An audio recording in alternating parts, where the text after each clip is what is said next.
Pirmā biznesa radio projektors. Nu, lūk, patiešām projektors turpina darboties arī šajā brīdī, un tieši šobrīd laikam tā ir iznācis, ka mums tāda nopietna lielu, mega zīmola diena, un tieši tāpēc Pirmā biznesa radio studijā Dainis Bremse, Nissan pārstāvi Latvijā autovīrums Norde, valdes loceklis, vēlreiz Dainis Bremse, un es domāju, ka arī tas Dainim ir milzīgs projekts, šis Norde, varbūt par to, kā var nonākt līdz šādam projektam, varbūt sākot ar pašu mazumiņu, sen atpakaļ. Labvakar visiem! Jā, tiešām šis projekts ir ilgs jau šobrīd 19 gadus, un es domāju, 19 gadus nevar nodzīvot, teiksim, vienā nozarē, vienā virzienā bez mīlestības. Man šīs mašīnas ir mīlētas un izdzīvotas ilgus gadus, izlolotas šie sapņi, un ir sākts kā visiem Latvijā, braukājot uz Vāciju pēc vienas mašīnītes, tad pēc divām, tad pēc 4 un tā tālāk ar lietotām mašīnām. Un jau 14 gadus Norde ir Nissan pārstāvs Latvijā. Dīleru zīmogu esam ieguvuši. Tas, protams, uzliek ļoti daudz dažādas pienākumus. Varbūt drusku kādi ir šie pienākumi, lai tu visu laiku attaisnot uzticību. Pienākumu mums visiem ir daudz un tā tālāk. Bet ir šie lieta jāizprot. Ja? Tā ir liela dzīves skola un tā ir, teiksim, attīstība, kas, kā varētu teikt, pa spirāli.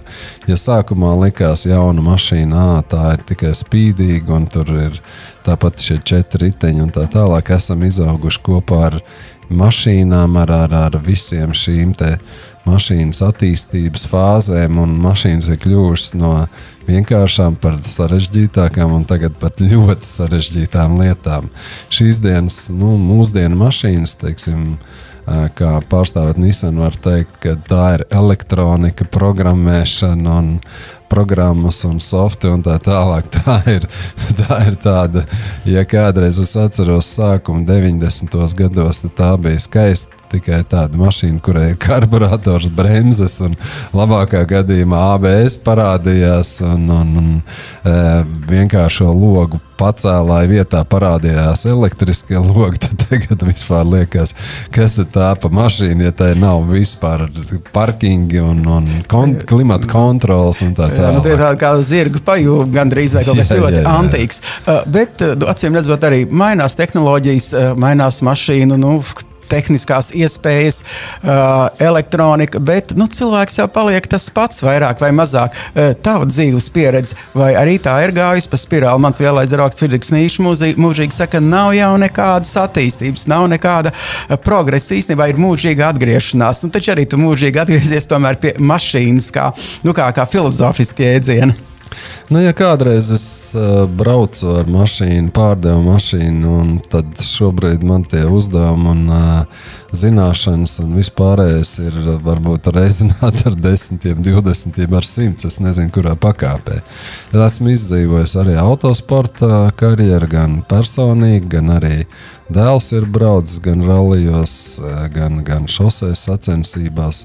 Esam būvējuši gan parastas mašīnas, gan aprīkojuši, gan sporta mašīnas uzbūvējuši, tā kā esam, teiksim, izdzīvojuši tā no nulles līdz maksimumu šo lietu, ko saucam mēs pa mašīnu, no vienkārši lietotāju līdz absolūtiem profesionāļiem. Bet, laikam, vēl pakāpjoties šoreiz tā haotiski laikā atpakaļ mūsu projektoru ietveros, tev taču bija sports, kamaniņas, nenormālais ātrums, daudziem ir grūti pārkāpt šis profesionālais, teiksim, tajā laikā profesionālais sports, un nākošais solis tomēr bizness. Jā, sporta es tiešām no kaut kādiem 11 gadu vecumu un esmu izaudzis no rūpnīcas, varētu teikt, no sētas komandas līdz rūpnīcas komandai Latvijas izlasē, PSRS junior un PSRS izlasē, un tāpat pēc tam arī funkcionāra statusā es atradies, kad es beidzu aktīvo sportu. Tā arī ir, šī attīstība ir bijusi tieši tāda pat arī auto biznesā. Liels paldies Dainim Bremsem, studijā Viesturs Alksnītis un, kā zināms, projektors turpināsies.